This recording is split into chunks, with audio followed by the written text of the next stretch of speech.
Beginilah keadaan dari sungai yang saya gunakan untuk pengamatan, yaitu Sungai Kaligelis yang berada di Kudus.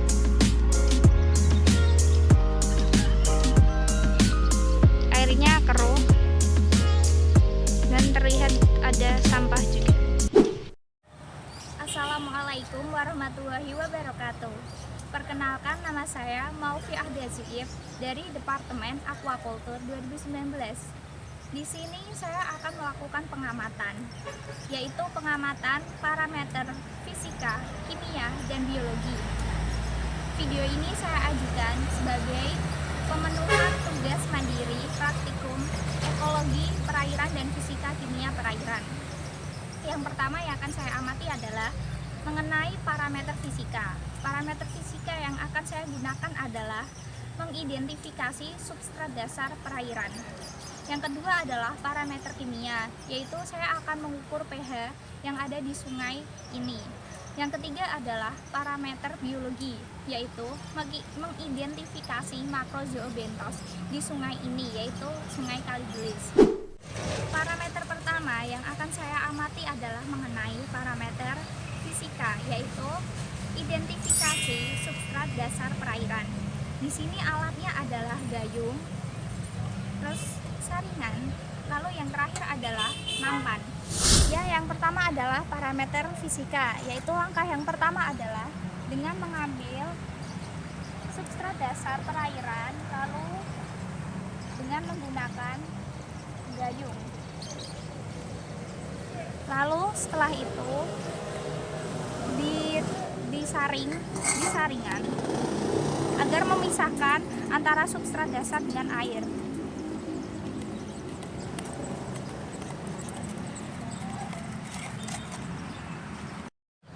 Nah, ini adalah hasil dari substrat dasar perairan yang sudah saya ambil. Nah, di sini sudah saya dapatkan substrat dasar perairan, lalu kita letakkan di nampan. Nah, ini sudah terpisah dari air ya. Nah, ini termasuk tanah pasir yang berada di Sungai Kaligelis. Ada bebatuannya.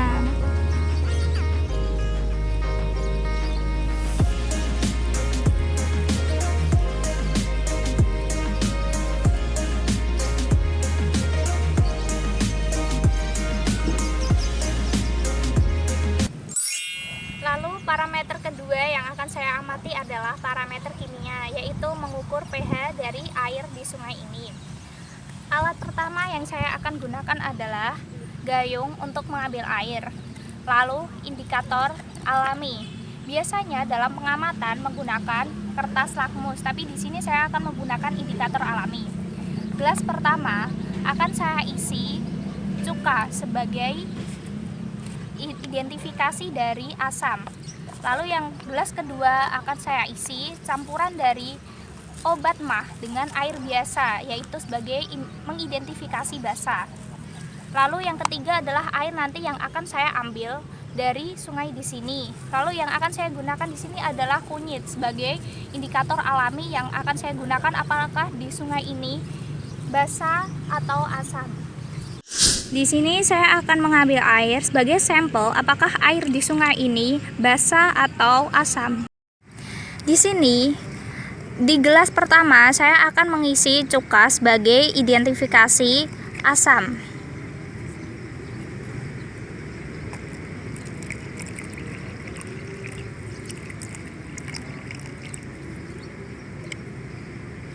Lalu, botol kedua, saya akan mengisi dengan campuran obat mah dan air biasa.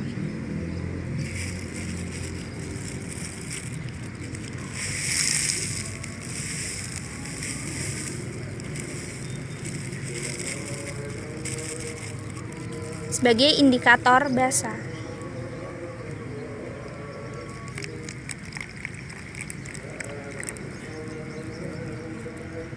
Lalu yang ketiga adalah diisi air dari sungai ini.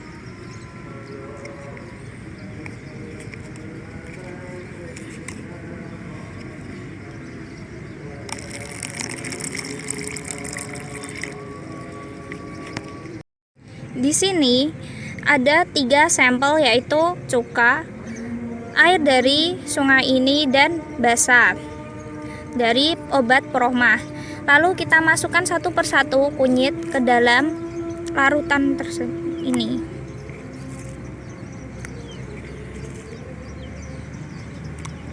Kita tunggu sampai 5 menit sampai mengalami perubahan warna pada masing-masing gelas tersebut. Beginilah hasil yang telah saya dapatkan setelah melakukan pengamatan tadi. Sebelumnya saya berkata bahwa didiamkan selama 5 menit, tapi ternyata belum mengalami perubahan yang signifikan. Jadi saya menambahkannya menjadi 1 jam. Beginilah hasil setelah 1 jam. Lalu kita ambil satu persatu. Ini dalam larutan basa. Lalu ini dalam larutan air sungai.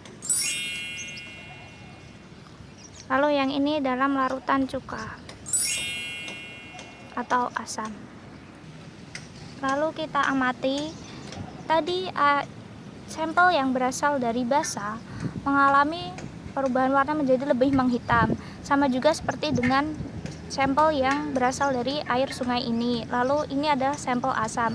Maka setelah melihat dari ketiganya dapat disimpulkan bahwa air di sungai ini merupakan basa karena hasil yang didapatkan di air sungai ini sama warnanya dengan larutan basa atau larutan Prohma tadi. Lalu untuk membuktikan bahwa air di sungai ini adalah basa, maka kita akan melakukannya dengan pH meter. Ya, lalu kertas pH meter ini dimasukkan ke dalam larutan air sungai. Kita tunggu hasilnya. Setelah dilakukan pengamatan selama beberapa detik tadi, maka kertas pH indikator ini menunjukkan lebih ke angka 8, yaitu 8 itu adalah basa menurut literasi yang telah saya baca di internet. Maka dapat dipastikan bahwa air di sungai ini merupakan basa. Parameter ketiga yang akan saya amati adalah parameter biologi, yaitu mengidentifikasi makrozoobentos. Alat-alat yang dibutuhkan adalah saringan, gayung, beserta nampan, seperti pada parameter fisika. Lalu langkah yang pertama yang akan saya lakukan adalah dengan mengambil substrat dasar. Lalu dipisahkan dengan airnya menggunakan saringan. Seperti inilah sampel yang telah saya dapatkan. Lalu dilihat. Lalu setelah saya amati, saya mendapatkan seperti cacing. Ini 2 buah. Ya, inilah yang dinamakan cacing sutra yang telah saya temukan. Cacing sutra ini berada dalam kingdom Animalia, filum Annelida, kelas Oligochaeta, ordo Haploctacida, famili Tubivicidae, genus Tubivac, dan spesiesnya Tubivac sp. Sekian pengamatan dari saya, Maufia Dezif dari Departemen Aquaculture 2019 mengenai parameter biologi, fisika, dan kimia di sungai ini, Sungai Kaligelis di Kota Kudus. Terima kasih telah menonton video ini, semoga bermanfaat bagi Anda. Wassalamualaikum warahmatullahi wabarakatuh.